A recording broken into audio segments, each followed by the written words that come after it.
Okay, that's the importance of the product catalog. So what that means is, let's assume you got your configure price quote tool. The tool is just fantastic. So now you need to also make sure that the sales reps, channel sales reps, maybe online users, depending on how you use your CPQ tool, that everyone knows how to find the product.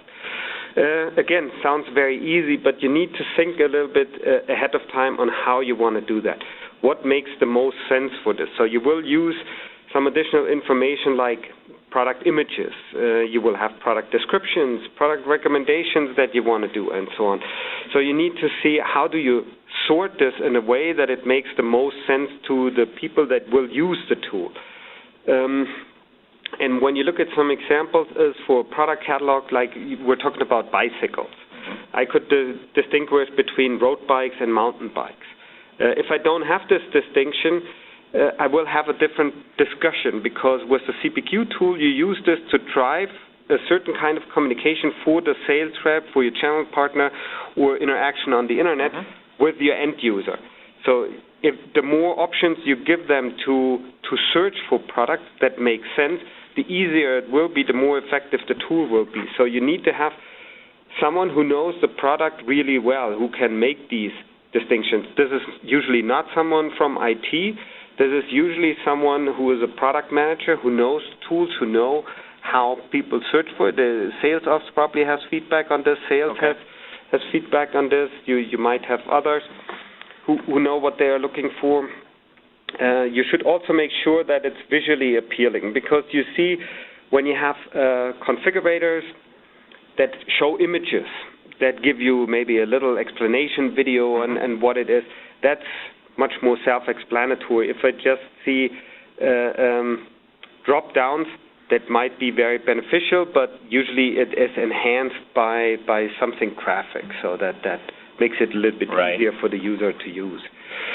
You have all these images and whatever. There could be a whole bunch of marketing collateral that you could attach to this one over here, but you need to find out what information do you have, what do you want to use going forward, how do you want to use this, how do you want to tie this up to make it easier for the sales teams, for the users to use this information. So at this point, you obviously need to integrate the marketing team to tell them, these are the users I'm targeting, this is the information they're looking for, and then you go ahead and you set up these product model ahead of time once, because you want to reuse this information. Let me give you an example of what I'm talking about. As when I talk about one car, I don't want to have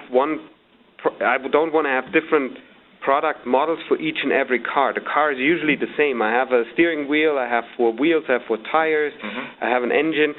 I want to set this up as a logical component once, not 20 times, because I need to maintain it afterwards, and that costs money. So, and I want to reduce that. So that's why I want to spend some time ahead of this to set up the product model, the product catalog once. And that should also include, to get to this last point over here, the guided selling piece, which is nothing more than a different way to search for products. And again, maybe for everyone who's not familiar with the terminology, what guided selling means. Guided selling is, I'm not very familiar with a product. Let's say I want to buy a printer, but there are 1,500 printers out there. I have no idea which one is the best. So what I would type in is I would say, okay, you know what? I usually want to spend $50 a month on printing. I want to print mostly in color. Ink is fine.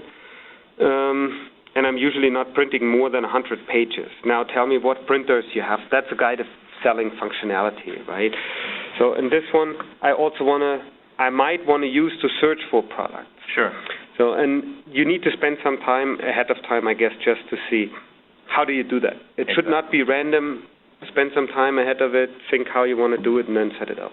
That makes a lot of sense. But it's also a way for you to essentially kind of promote that A-player best practice and to pull from the customer, a better way of understanding what their real need is, so that the salespeople can put the right product or combination of products together, right? Exactly.